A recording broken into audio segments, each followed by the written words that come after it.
Hello viewers, welcome to the new video. Today I shall explain to you the question answers of Unit 4 Section 2 of Class 8's English book, that is New Pathways book. The name of the lesson is The Lost World. So we have two question answers mainly. So let us see those two question answers. First question is, the narrator of the story is a newspaper reporter. Pick one evidence from the story to back this up. इस lesson का जो narrator है वो narrator एक newspaper reporter है, ये show करने वाला एक एविडेंस जो है वो बुक से निकालना है.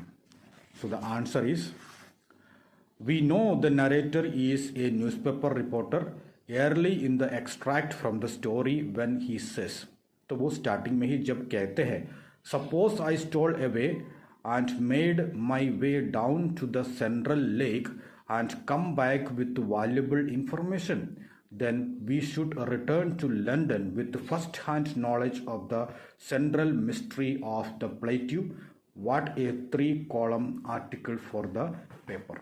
तो इस स्टार्टिंग में ही ये मेंशन किया जा रहा है कि जब मैं सेंट्रल लेक में जाऊंगा, वहाँ से जो सेंट्रल मिस्ट्री है वो उस प्लेट्यू के बारे में जो है नॉलेज जो है वो जो इन्फॉर्मेशन मुझे मिलेगा वो इन्फॉर्मेशन मैं कहाँ तक पहुँचाऊँगा, लंदन तक पहुँचाऊँगा और सबसे पहला एक रिपोर्टर बनूँगा जो ये न्यूज़ को लेके आया है. And what A 3-column article for the paper. तो ये जो है न्यूज़पेपर में 3-column आर्टिकल बन सकते हैं, that is the mystery of the plateau. And so इससे पता चलता है कि जो नरेटर है वो नरेटर एक न्यूज़पेपर रिपोर्टर है. Now question number 2, what makes the narrator leave the camp. उसने जो कैंप है वो कैंप क्यों छोड़ा. And what is his first reaction after living. तो वहां से छोड़ने के बाद उसका फर्स्ट रिएक्शन क्या रहा. And what does this tell you about his personality. तो उसके पर्सनालिटी के बारे में ये क्या बता रहे हैं. So the answer is, the narrator's desire to collect first hand knowledge about the mysterious plateau so that he could then write it up into an article for his newspaper makes him leave the camp. तो उसका जो camp छोड़ने का कारण क्या था, उसको सबसे पहले कहाँ पहुंचना था, वो जो मिस्टीरियस प्लेट्यू जो है उस प्लेट्यू में पहुंचना है सबसे पहले, एंड उस प्लेट्यू के बारे में सबसे पहले नॉलेज हासिल करनी है. एंड ये सारी चीज़ें जो है एक आर्टिकल के जैसे एक न्यूज़पेपर में छापना है. एंड ये जो काम है वो सबसे पहले करना है, इसलिए वो कैंप छोड़ के गया था. Now on leaving, however, his first reaction is that of regret at his rashness, followed immediately by a determination to keep moving forward because he could not tolerate seeming to appear afraid. तो वहाँ से छोड़ने के बाद उसका जो first reaction तो वो था कि एक टाइप ऑफ रिग्रेट, बहुत रिग्रेट कर रहा था, पछता रहा था. एंड एक प्रकार से पछताने का, एंड ही वो कह रहे रीजन जो बता रहे हैं, तो he was of course a little afraid, he was seeming to be afraid, डरा हुआ सा लग रहा था. एंड इसलिए स्टार्टिंग में जो है उसका जो रिएक्शन ऐसा रहा कि एक रिग्रेटफुल एक रिएक्शन रहा. And then of course he had the determination to keep going forward. आगे बढ़ने की तो उसकी इच्छा थी, डिटर्मिनेशन थी, वो वही इंटेंशन था, उसको आगे जाना तो है ही है. But still of course he also could not tolerate seeming to appear afraid. Afraid है तो, लेकिन अफ्रेड मतलब जो भी डर है वो डर तो दिखाना है नहीं है. This tells us he is impetuous and rash but also courageous and determined. तो उसको ऐसे लगा कि वो एक impetuous and rash but also courageous and determined है. Impetuous means, you know, that is the something which is done quickly without thinking, मतलब सोचे बिना, मतलब उसके बारे में डिटेल में सोचते नहीं, उसके पहले जंप कर जाते हैं कि मैं कर रहा हूँ, बिना सोचे कहते हैं कि मुझे करना है, करते जाते, मतलब बिना सोच के आगे कूद पड़ते हैं। तो ऐसे एक आदमी है और रैश है and also but at the same time वो करेजियस भी है, हिम्मत तो है और उसके साथ साथ डिटर्मिनेशन भी है। तो कुछ करने की जो इच्छा है तो वो करके ही दिखाएंगे। तो ऐसे एक डिटर्मिनेशन वाला आदमी था जो narrator. Now question number 3, it is of course a flow chart given, so let us go in detail to it. The narrator goes through a series of alarming experiences and finally emerges victorious. तो जो narrator जो है, जो जाते हैं, जब जाते बहुत सारे प्रकार के एक्सपीरियंसेस उसको होते हैं, जो अनुभव है, बहुत एक्सपीरियंस रहता है, वो सारे एक्सपीरियंस से निकलते हुए वो जीत हासिल करते हैं। Now fill in the graphic organiser here to map out the various challenges that he faced and what they tell us about him.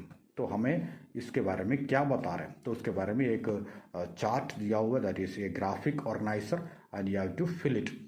So the first one is setting. First box you can see that is the setting, where it is setting, and you can see it is place is composite by the woods forest, and it is composite by the wood, that is a forest area, and time it is night, and location is a plateau in the Amazon basin. Amazon basin के अंदर एक plateau में है, that is the place where it occurs.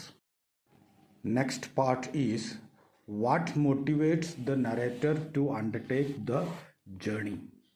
तो ये जो journey जो है, ये जर्नी शुरू करने का उसका रीज़न क्या है, उसको क्या मोटिवेशन मिला कि ये जर्नी उसने शुरू किया.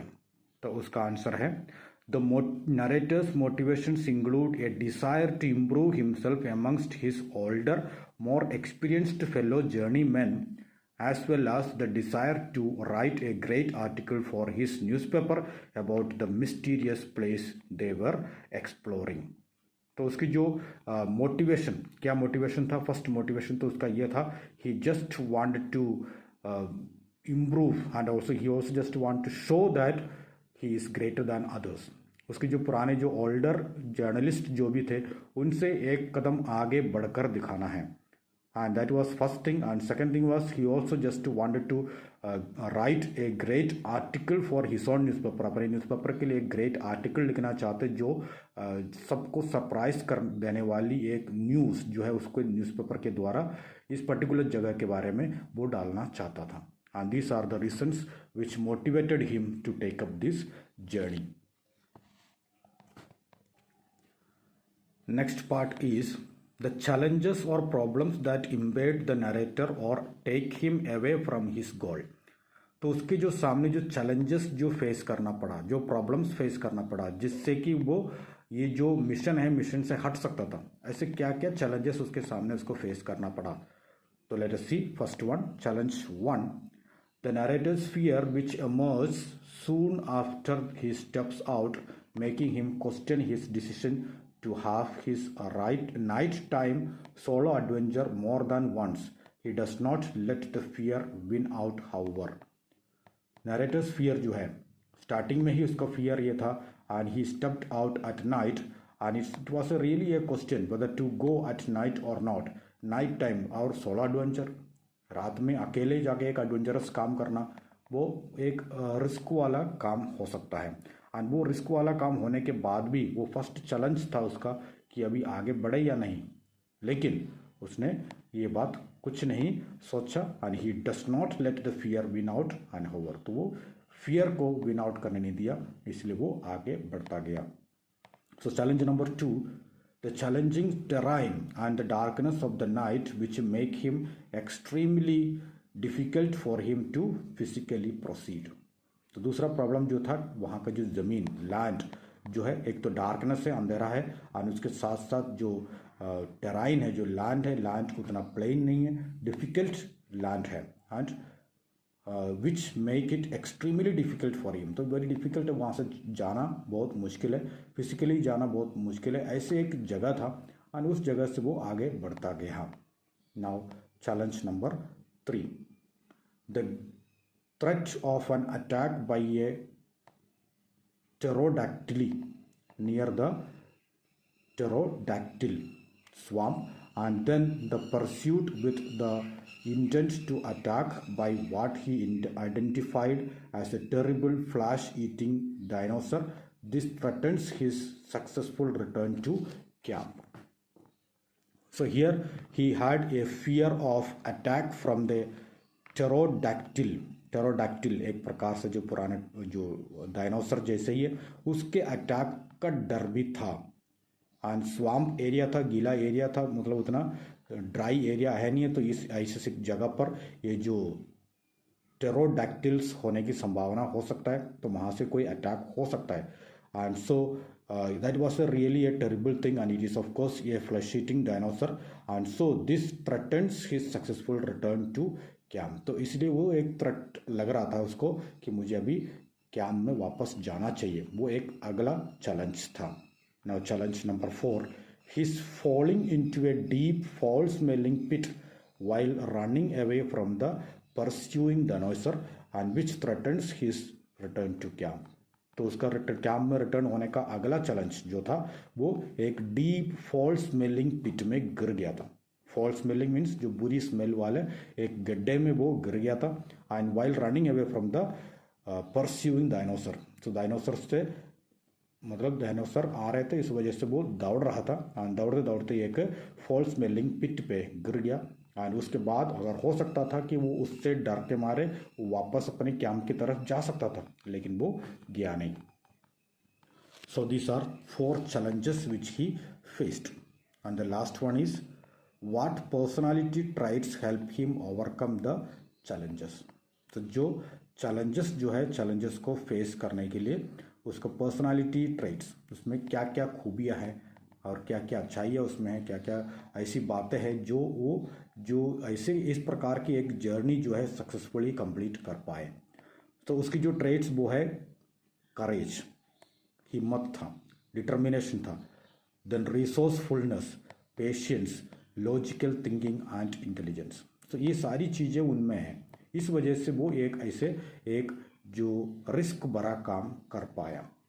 सो रिसोर्सफुलनेस मतलब नॉलेज, जो जगह जिस जगह जा रहा है उस जगह के बारे में पूरी नॉलेज रखा उसने. एंड पेशेंस है. एंड लॉजिकल थिंकिंग, लॉजिकली सोचता है. एंड दिमाग तो है ही है, मतलब इंटेलिजेंस है, इंटेलिजेंट आदमी है.